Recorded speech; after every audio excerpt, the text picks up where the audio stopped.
काम की खबरों के इस सत्र में मित्रों आपका स्वागत है। आज के इस सत्र में हम चर्चा करेंगे 11 अगस्त 2020 को माननीय सर्वोच्च न्यायालय द्वारा महिलाओं के पक्ष में दिए गए एक निर्णय के बारे में। इस निर्णय में यह कहा गया, अंग्रेजी अखबार कहते हैं, SC gives equal inheritance right to daughters from 1956, अर्थात माननीय सर्वोच्च न्यायालय ने बेटियों को पिता के अर्थात उत्तराधिकार का अधिकार दिया है और यह अधिकार 1956 से लेकर के शुरू होगी।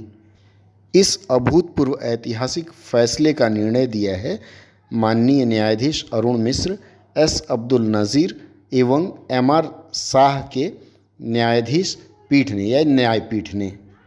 मित्रों, इस समाचार में कुछ नए शब्द और फिर कुछ नई बातों की जानकारी, आइए अब उसको हम साझा करते हैं। इन खबरों में जो पहला शब्द हमें मिला है वह है कॉपर सनर। इसका अर्थ है एक हिंदू जिसे अपने पिता, दादा या फिर दादाजी के पिता, ग्रेट ग्रैंडफादर जिसे कहा जाता है, उससे उनकी संपत्ति का हिस्सा या फिर उनकी संपत्ति में विरासत या उत्तराधिकार प्राप्त हो।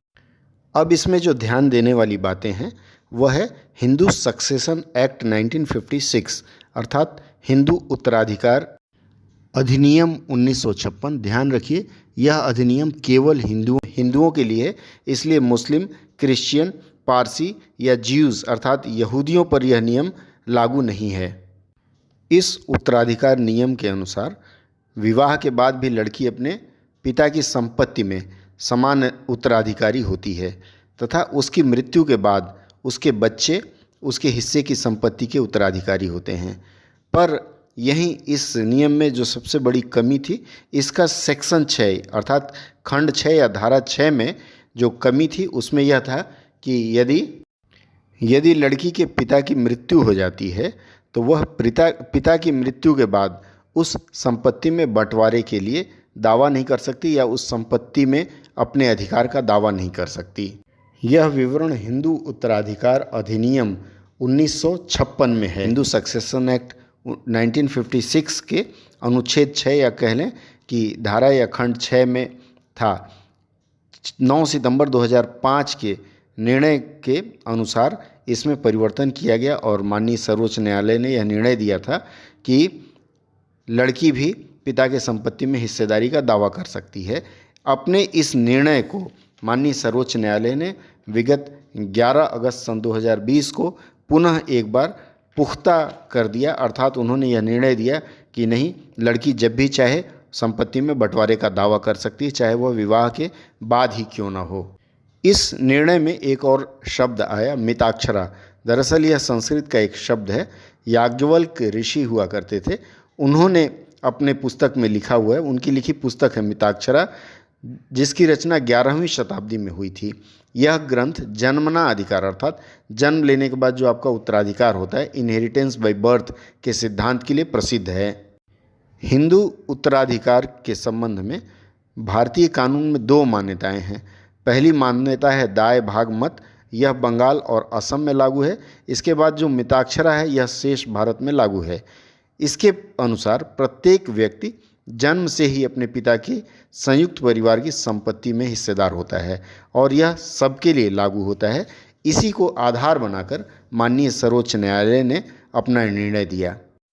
अब आइए इस क्रम में कुछ शब्दों पर चर्चा कर लें। विधिक शब्दावली के ये शब्द हैं। पहला शब्द है प्लेंटिफ। प्लेंटिफ का अर्थ होता है वादी। वादी अर्थात जो आवेदन कर रहा है वह वादी है। इसी में दूसरा जो शब्द आया वो है डिवॉल्व। डिवॉल्व का मतलब होता है हस्तांतरित होना या सौंपना। इसके साथ ही जो तीसरा शब्द डिवॉल्व से आया है उसका है डिवॉल्यूशन। डिवॉल्यूशन का मतलब होता है हस्तांतरण। अगला शब्द है इंटेस्टेट। INTESTATE। इसका मतलब होता है निर्वसीयता, अर्थात वसीयत न किया गया हो और जो भी मालिक हो उसकी मृत्यु हो जाए, उसको उस संपत्ति को इंटेस्टेट कहेंगे। अगला शब्द आया है सर्वाइवरशिप। सर्वाइवरशिप का मतलब होता है उत्तरजीविता, अर्थात जो लोग बचे हुए हैं, जैसे एक पिता गुजर जाता है तो उसके जो बच्चे होते हैं वो उत्तरजीवी होते हैं और इसके आधार पर जो भी काम होता है उसे सर्वाइवरशिप कहा जाता है। अगला शब्द है टेस्टामेंट्री। टेस्टामेंट्री का मतलब होता है वसीयती या फिर वसीयतनामा से जो कुछ हुआ हो। अगला शब्द है सक्सेशन। सक्सेशन का अर्थ होता है उत्तराधिकार। अगला शब्द है डिसीज्ड, DECASED। डिसीज्ड का अर्थ है मृतक। और फिर आज का अंतिम शब्द है कोपर सेनर। कोपर सेनर मैं पहले ही बता चुका हूँ, यह एक इटालियन शब्द है और इसका मतलब होता है हमवारिश या समान उत्तराधिकारी। मित्रों, आशा है यह सत्र पसंद आया होगा। फिर देर ना करें, हमारे इस चैनल को तत्काल सब्सक्राइब कर लें और ये घंटी भी बजा लें ताकि आपको लेटेस्ट अपडेट मिलता रहे।